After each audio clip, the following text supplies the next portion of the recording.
Salam Sobat Ministry, hari ini kita akan mendengarkan kesaksian Mongol Stress. Bagaimana dia yang berasal dari dunia kegelapan menceritakan dan membongkar semuanya. Mari kita saksikan. Hari ini Kak Mongol akan membahas mulai dari janji Kak Mongol yang sempat Kak Mongol posting di Instagram bahwa Kak Mongol pengen belajar, pengen memberitahu tentang satu konten yang judulnya Menguak Tabir Kegelapan.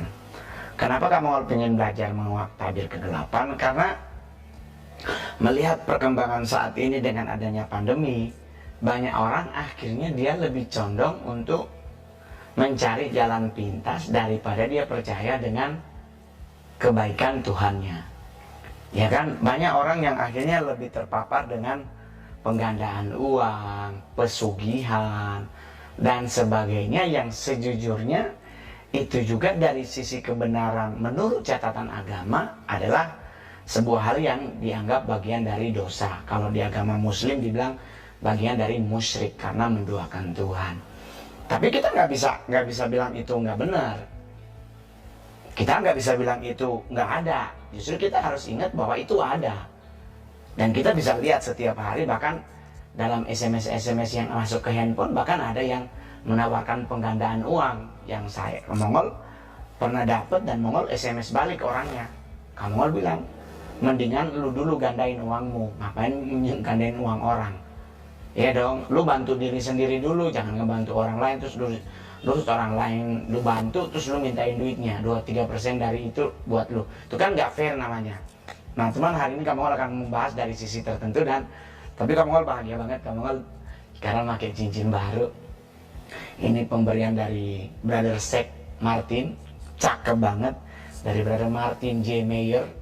Ini batunya adalah batu kecubung dengan ada sertifikat labnya. Jadi Mongol terlihat lebih cakep ya kan, Cik. Buat Brother Martin, thank you banget. Jadi hari ini kita nggak bahas tentang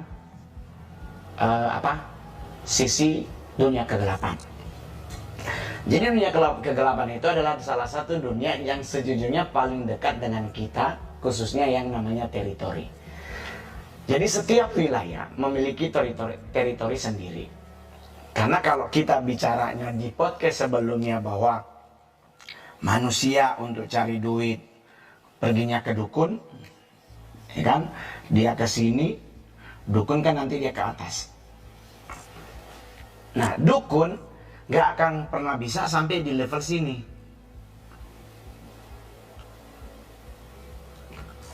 Gak akan mungkin dukun hanya bisa sampai di level ini.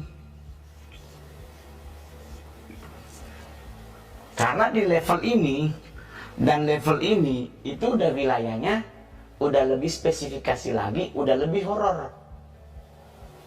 Karena udah menyangkut jiwamu.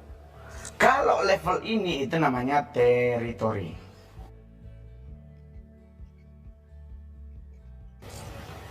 Teritori spirit adalah wilayah yang kalau kita boleh tahu berhubungan tentang cerita ataupun mitos yang dipercaya oleh masyarakat, dan justru kepercayaan itu akhirnya menjadi semacam sebuah kebenaran. Ya kan, banyak dong, ya kan.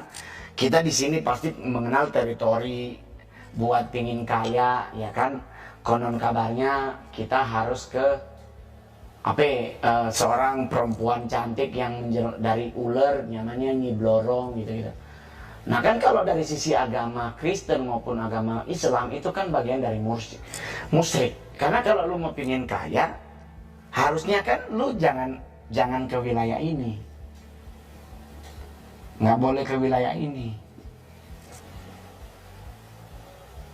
Karena mereka ini sejujurnya, sisi ini namanya adalah sisi calo. Jadi mereka ini calo. Karena kalau lu bisa nyampe ke sini, lu pingin kaya nih, lu akhirnya ke teritori spirit. Teritori spirit memberi, pasti ada yang namanya permintaan.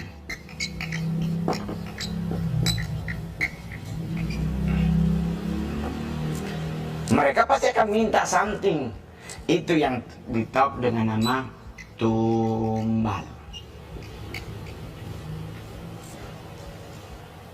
Ya toh? Nah, lu minta kekayaan ke mereka, dia mintanya tumbal. Ya kan, contoh, dia minta tumbal 1 ekor sapi, 2 ekor kambing. Dan Anda sebagai orang muslim ngasih gitu. Karena udah kepepet, udah nggak tahu lagi kemana. Tapi giliran ada acara, ada Idul Adha, lu nggak nyumbang sebagai hewan kurban. Tapi lu lebih percaya ke mereka. Justru kalau dengan lu menyumbang kepada masjid dalam rangka Hari Raya Idul Adha, coy, itu adalah sebuah kebanggaan diri bahwa lu mampu memberi, mampu bersedekah, dan lu harusnya percaya bahwa big bossnya kita pasti akan memberi berkah lebih daripada itu. Karena itu nggak minta tumbal. Kalau 3 ini, alur ini, dia mintanya tumbal. Kalau dia minta tumbal berbentuk binatang, sapi, kambing. Kalau dia berbentuk manusia, lu mau mengorbankan anak lu yang dalam kandungan istri? Atau lu menjanjikan nanti kalau istri lu hamil terus lu kasih buat mereka? Jangan dong. Itu kan berarti sebuah kebodohan sejujurnya kalau dalam kata kasarnya dong. Jadi kalau teritorinya ini dia minta tumbal, di sini kan ini alur atas ya. Ini nggak pakai tumbal seperti yang di bawah. Ini nggak pakai, ini pakai tumbal, ini nggak ada. Tapi ini dia mintanya adalah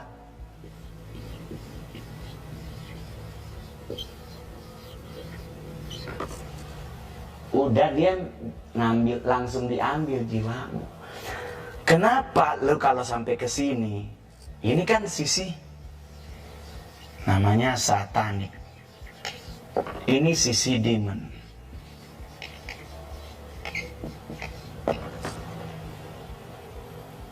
Nah, kalau lu udah nyampe ke titik di sini, sini ngasih kekayaan, dia nggak minta tumbal tapi dia langsung ambil. Jadi dia sini tidak meminta.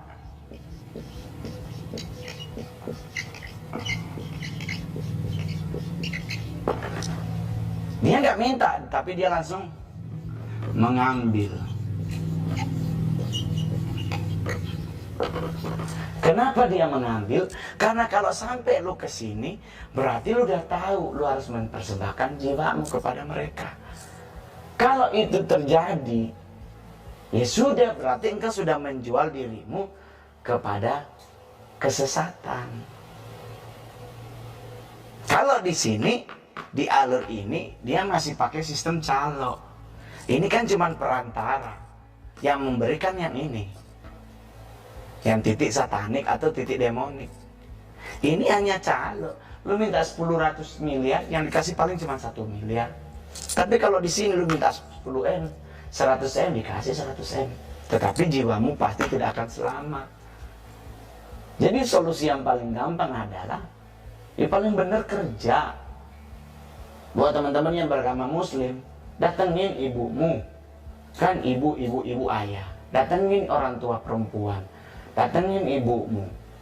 Lu minta maaf sama beliau, mungkin udah terlalu nakal, sering nyakitin hatinya, ya kan? Terus baru lu minta, mah, umi, ibu, ya kan, bunda, aku mau kerja bener, aku mohon doa restu.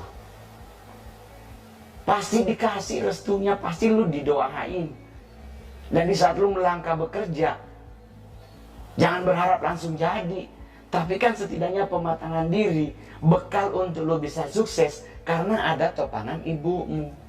Doa ibumu itulah doa yang paling gampang dijabah sama Tuhan.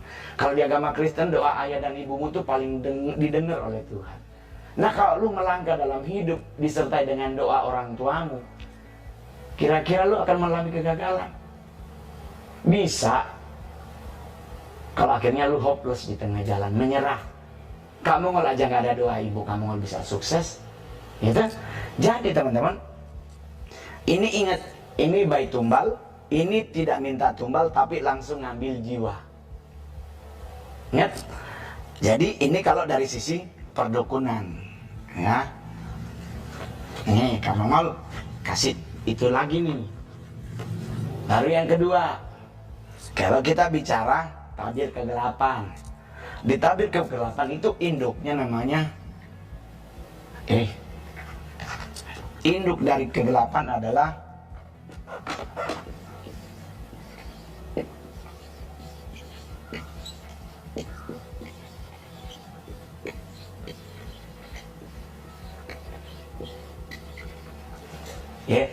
Prince of the Darkness, pangeran dari kegelapan. Pangeran dari kegelapan, dia siapa sebenarnya?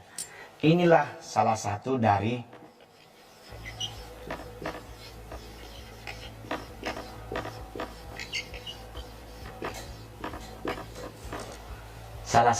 The Dark Angel, malaikat kegelapan yang memberontak kepada Tuhannya, dibuanglah, akhirnya melahirkan salah satunya Prince of the Darkness. Prince of the Darkness, dia di mana letaknya mereka? Nih, posisi mereka adanya di mana? Adanya di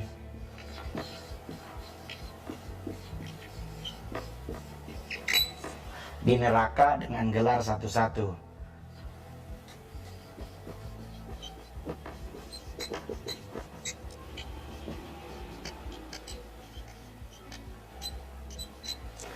Dia ada hierarkinya, ada rank 1, ada rank kedua, ada rank ketiga. Yang paling kuat ada di rank 1. Ada namanya Abaddon. Ada lagi namanya yang mungkin kenal-kenal, ada namanya Belet.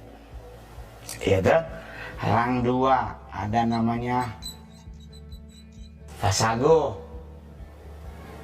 Ada rank 3 namanya, gak usah dikasih tahu.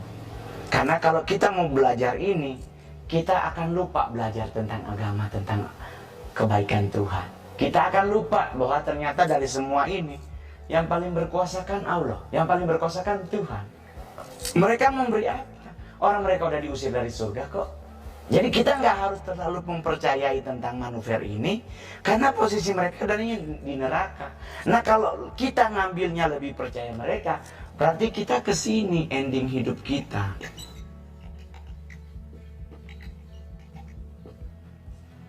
Jadi teman-teman kan nggak mungkin mau perginya ke sini bersama dengan Prince of the Darkness. Iya dong. Jadi kalau mau dibicarain tentang menguak kegelapan bosnya ini. Tapi nanti dia posisinya ada di neraka. Gitu? Bos ini adalah para Prince of Hell-nya. Nah, jadi nggak boleh ya kita pelajari tentang kebaikan Tuhan. Ini kan atmosfer udara. Ini bumi. Itu terserah bagaimana pulau di mana gitu kan. Ini kan bawah. Ini namanya underworld.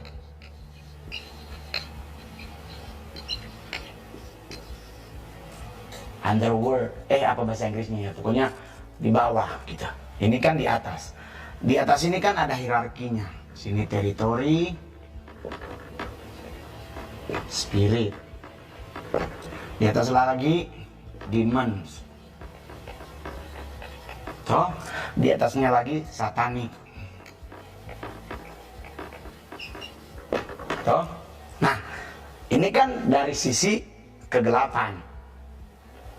Ya toh? Kalau dari sisi kebenaran beda coy.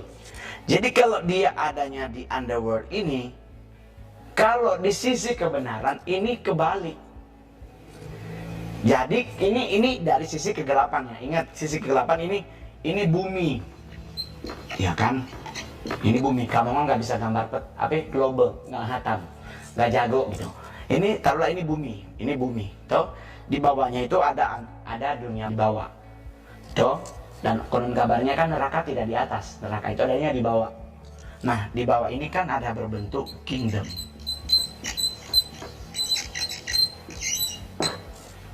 Sama dengan kalau cerita Hades. Hades. Kalau suka nonton Perseus, nonton film-film tentang Zeus, Hercules, gitu kan? Kan penguasanya ada 3.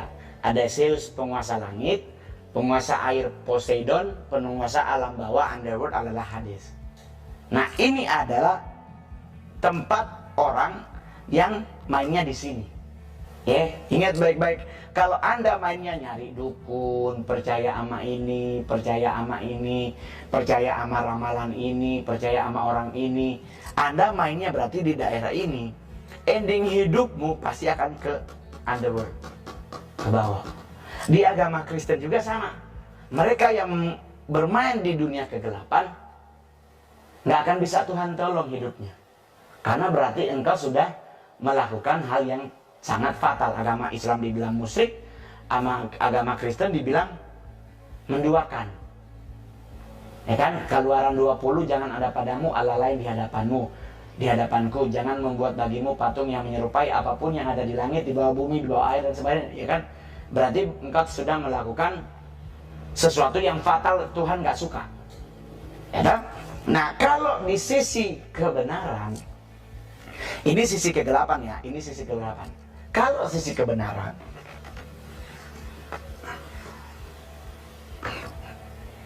ini bumi nih, kamu mau pindahin ya. Ini bumi. Ya. Pulau Indonesia begini, Amerika begini, Cina begini, terserah gimana gitu. Kalau dalam sisi kebenaran, hierarkinya berubah.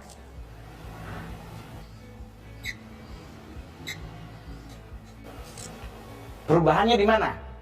Ini angels, ini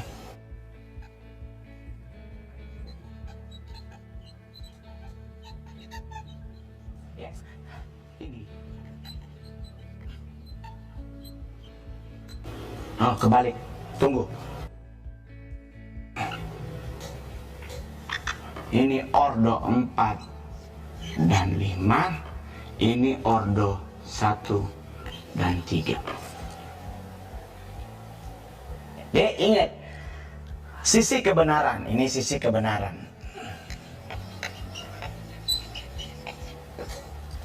Sisi kebenaran adalah sisi yang bumi, ini bumi ya, ini bumi. Dijagain oleh para malaikat.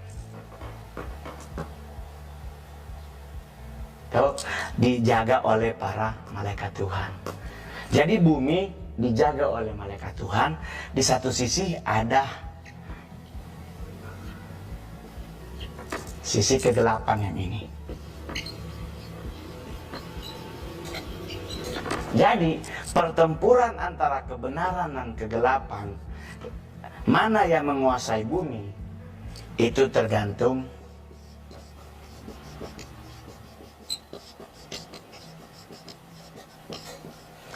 seberapa banyak manusia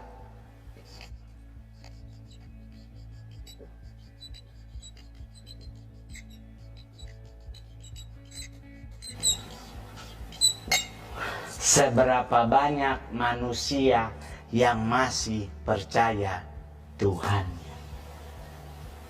Jadi pertempuran dua kekuatan kegelapan bersama kebenaran menguasai bumi tergantung seberapa banyak orang yang percaya kepada Tuhannya. Kalau orang yang percaya kepada Tuhannya sedikit, berarti kegelapan yang menguasai bumi. Tetapi kalau kebenaran yang masih ada banyak orang yang percaya kepada Tuhannya, kebenaran yang akan menguasai bumi, dengan kita akan dijaga oleh para malaikat. Nah, di episode kedua, kamu akan bahas malaikat mana aja yang menjaga bumi. Dari sisi kebenaran, malaikat siapa aja yang menguasai kegelapan di tingkat 3 ini, kita ketemu di part 2. Oke coy?